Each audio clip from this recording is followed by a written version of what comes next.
After being reborn, I decide to return my fiancé to his true love. When he holds a singles party for her and doesn't want me to disturb him, I go to Faldora alone. He says I'm an annoyance, so I quit my job without hesitation. He doesn't feel good being in the same country as me, so I immediately migrate abroad. In the end, he tells me he wants to make his true love feel secure. I nod and accept someone else's proposal. Why am I so obedient and compliant? It's because of my past life. In my past life, his true love ended her life after I married him. He blamed me for separating them and subjected me to inhumane torture. This time, I just want to live my life. Later, when I'm taking a stroll with my family, he kneels before me and sobs in earnest. I promise I'll be with you as long as you leave them, Audrey. After 1, Owen's hosting a singles party for Vanessa tonight. Audrey, aren't you going? I snapped out of my daze at the mention of my name, my gaze locking with my friends as she waited for a response. Her expression softened with concern. Have you and Owen been fighting? You've been looking distracted lately. I shook my head. Just then, my phone rang. It was an incoming call from Owen Shepherd. A painful twist hit me when I saw the familiar number on the screen. It took me a few long seconds before I finally answered. Owen's voice came through the line, distant and flat. Vanessa just broke up with her boyfriend, so we're not inviting anyone's partner tonight. I don't want you to show up and make her feel worse. I bit my lip so hard I could taste the blood, that sharp metallic tang grounding me at the moment. Whatever Owen said next was drowned out.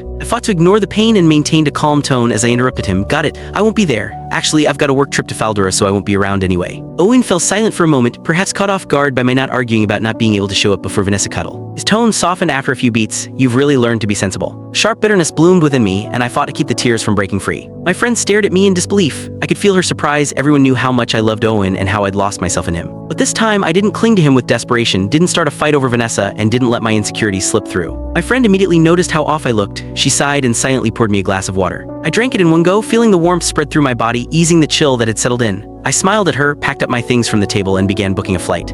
So you're actually going to Faldora? She asked. I responded with a soft hum, my voice thick with the weight of my emotions. I've wanted to go for ages. This is the right time, so I might as well make the trip. My friend was still staring at me with concern, so I forced a smile and pulled her into a tight hug. The warmth of her body was all it took for my tears to break free. She didn't know the cause of my slump, but she gently patted my back, murmuring comforting words. I'm done loving Owen, I'm so tired of it, I said quietly. She had no idea what had happened, but she went with it. Well, congratulations on your new beginning. My tears came pouring down harder. She had no clue I'd already died once and was given a second chance at life. This time, I was determined to live it better. Chapter 2. In my previous life, on the day Owen and I got married, Vanessa ended her life by slitting her wrist in a hotel. He left me behind at the venue and rushed to her side. I thought her death would be the wedge that kept us apart forever. The sight of him so broken over her only deepened my sorrow. I thought we were done for. But instead, Owen held me tight and murmured, "You're the only one I have left, Audrey Miller." After we were married, he treated me like I was the center of his universe. He wouldn't let me do a single chore and did it all himself. Even with a packed schedule, he always made it a point to come home for dinner. He kept his assistants all male, saying it was to avoid unnecessary misunderstandings or drama. My friends couldn't stop talking about how lucky I was to have such a perfect man.